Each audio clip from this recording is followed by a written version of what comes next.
자, 우리 슬기 마루 학생 다들 준비됐나요? 그리고 이 미시킨 교과서를 붙들고 있는 우리의 모든 학생 여러분 반갑습니다. 어려운 경제를 아주 명쾌하게 풀어주는 여러분의 경제학장 박사입니다. 오늘은 말이죠. 유럽 경제의 심장부, 이 유럽중앙은행이라는 아주 거대하고 어찌 보면 좀 비밀스러운 조직에 대해서 한번 탈탈 털어볼까 합니다. 진짜 재밌을 겁니다. 기대하세요.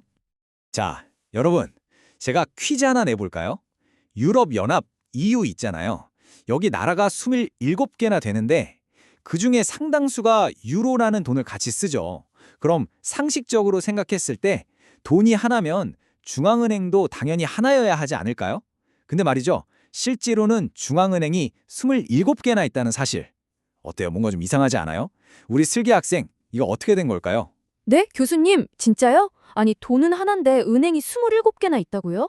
왜 그렇게 많이 필요한 거죠? 머리가 복잡해지는데요. 그러게요. 그럼 도대체 누가 진짜 주인이에요? 누가 금리를 딱 정하고 돈을 찍어낼지 말지 결정하는 거냐고요. 완전 헷갈려요. 바로 그거예요. 우리 학생들이 핵심을 딱 집었네. 아주 좋은 질문입니다.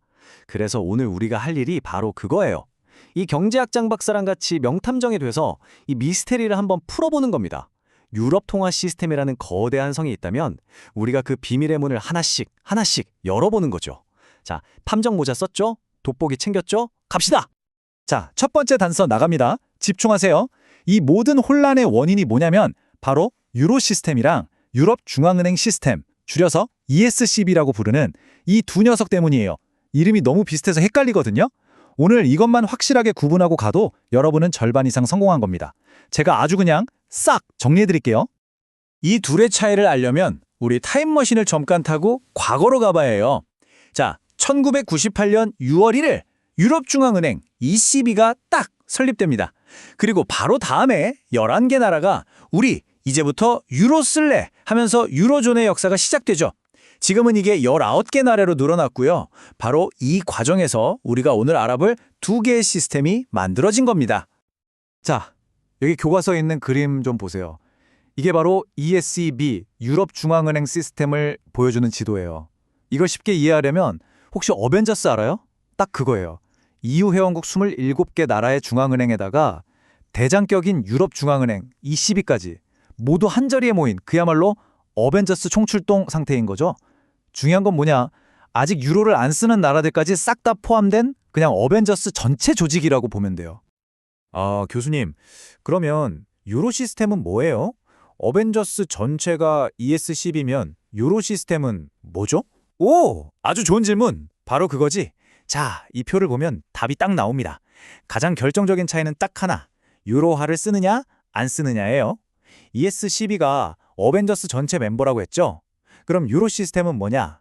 실제로 타노스랑 맞서 싸우는 핵심 멤버들, 아이언맨, 캡틴 아메리카, 토르. 이렇게 진짜 전투에 나서는 최종의 팀이라고 생각하면 돼요. 유로를 쓰는 나라들과 ECB만 딱 모인 거죠. 그래서 실제로 유로존의 금리를 정하고 돈을 풀었다 쥐었다는 실질적인 일은 바로 이 유로 시스템이 하는 겁니다. 엄청난 차이죠? 좋습니다. 이제 누가 한 팀인지, 어떤 팀이 진짜 싸우는 팀인지 개념이 확실히 잡혔죠? 그럼 다음 질문. 이 막강한 팀은 대체 어떻게 모여서 회의를 하고 결정을 내릴까요?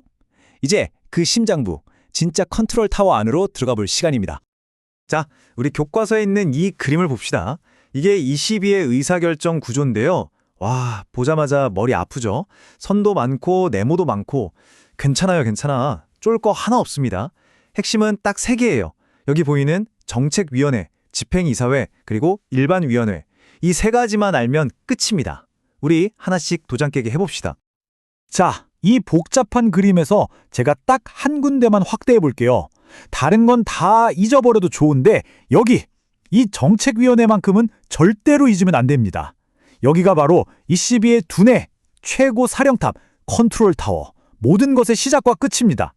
유로존 전체의 기준금리를 올릴까 내릴까 동결할까 이 모든 중대한 결정이 바로 여기서 내려지는 거예요. 권력이 어마어마한 곳이죠. 와, 그럼 그렇게 중요한 회의에는 도대체 어떤 사람들이 들어가는 거예요? 멤버가 궁금해요. 좋은 질문. 자, 멤버 구성은 이렇습니다. 먼저 ECB를 이끄는 충재, 부총재를 포함한 집행부 멤버 6명이 있고요. 그리고 아까 말한 그 핵심 임무팀 있죠. 유로를 쓰는 19개 나라의 중앙은행 총재들이 전원 참여합니다. 말 그대로 유럽 경제의 운전대를 잡고 있는 사람들이 다 모인 거죠. 자, 그럼 두뇌인 정책위원회가 금리 인상 이렇게 딱 결정을 내렸어요. 그럼 누가 그걸 시행에 옮길까요? 생각만 하면 일이 되나요? 아니죠. 손과 발이 필요하죠. 바로 그 역할을 하는 곳이 여기 집행이사회입니다. 정책위원회의 결정을 받아서 구체적으로 시장에 적용하고 22의 일상적인 업무를 총괄하는 말하자면 현장 지휘관, 행동대장 같은 곳이에요. 자, 마지막으로 일반위원회입니다. 여기는 멤버가 좀 달라요. 22 총재와 부총재는 물론이고 EU 27개 나라의 중앙은행 총재들이 모두 다 모여요. 아까 말한 ESCB 멤버들이 다 모이는 거네요? 맞습니다. 유로를 아직 안 쓰는 나라들까지 다 참여하는 거죠. 근데 여기서 중요한 포인트, 이 위원회는 금리를 결정하는 권한은 없어요. 그럼 뭘 하느냐? 다 같이 모여서 정보 교환하고 통계 수집하고 또 나중에 유로존에 들어올 후보 국가들을 도와주는 약간 자문기구, 협력 포럼 같은 역할을 하는 겁니다. 아, 교수님, 이제 누가 누구고 어디서 회의하는지는 대충 알겠어요. 근데 그래서요? 이렇게 복잡하게 만들어서 결국 하고 싶은 게 대체 뭐예요? 최종 목표가 뭐냐고요? 야, 우리 마루 학생, 바로 그 질문을 기다렸습니다. 드디어 본질에 도달했네요. 이 모든 복잡한 조직, 수많은 회의, 이 모든 것들이 향하는 목표는 단 하나입니다. 딱 하나, 바로 물가 안정. 물론 경제 성장도 중요하고 일자리 만드는 것도 중요하죠. 하지만 그런 것들보다 더 위에 있는 가장 최우선순위의 임무가 바로 물가 안정이에요. 쉽게 말해 여러분이 가진 유로화의 가치가 어제나 오늘이나 내일이나 비슷하게 유지되도록 지켜주는 것, 그게 ECB가 존재하는 단 하나의 이유입니다. 그러면 물가 안정이라는 좀 추상적인 말을 구체적인 숫자로 딱 보여드릴게요. 바로 이 숫자, 2%입니다. ECB의 목표는 소비자 물가 상승률, 우리가 흔히 말하는 인플레이션을 장기적으로 봤을 때 2% 근처에서 딱 묶어두는 거예요. 물가가 막 미친 듯이 오르는 것도 막고 반대로 물가가 떨어져서 경제가 꽁꽁 얼어붙는 것도 막는 가장 안정적인 상태, 그게 바로 2%라는 숫자 안에 담겨 있는 겁니다. 자, 여러분, 오늘 우리는 유럽중앙은행이라는 엄청나게 커다랗고 복잡해 보이던 산의 정상에 오르는 지도를 손에 넣은 겁니다. 교수님, 근데 이게 주식이랑 무슨 상관이에요? 라고 묻고 싶죠? 이게 왜 중요하냐면 여러분이 진짜 궁금해하는 주식, 채권, 환율 같은 거대한 금융시장의 바다를 항해하기 위한 첫 번째 나침반이 되기 때문이에요. 자, 그럼 오늘 배운 내용 머리에 잘 들어갔나 퀴즈 타임. 마루 학생, ESB가 뭐라고요? 네, EU 27개 나라가 다 모인 어벤져스 총출동 팀이요. 정답, 정확합니다. 그럼 슬기 학생, 유로 시스템은 뭐고 제일 중요한 결정은 어디서 한다고요? 유로를 쓰는 나라들만 모인 최종의 전투팀이고요. 금리 결정 같은 건 정책위원회에서 합니다. 최종 목표는 2% 물가 안정. 와, 완벽해요. 둘 다 오늘 수업 A+입니다. 아주 잘했어요. 여러분, 사실 주식이다, 채권이다, 환율이다 이런 금융시장 얘기 들으면 처음엔 막막하죠. 무슨 안개 속을 걷는 기분일 거예요. 당연합니다. 하지만 오늘 우리가 이 복잡한 22 조직도를 하나씩 뜯어봤던 것처럼 그 뿌리가 되는 원리부터 하나씩 알아가다 보면 그 안개는 반드시 거치게 되어 있습니다.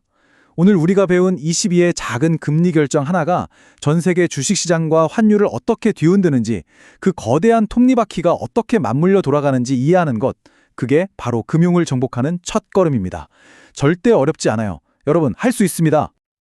자, 오늘은 유럽 경제의 사령탑을 정복했습니다. 그럼 우리의 다음 타겟은 어디가 되어야 할까요? 그렇죠. 바로 전 세계 경제의 대통령이라고 불리는 곳, 미국의 중앙은행, 연방준비제도, 바로 페드입니다. 과연 페드는 ECB와 어떻게 다르고 또 어떤 비밀을 숨기고 있을까요? 다음 이야기도 정말 흥미진진할 겁니다. 기대 많이 해주세요.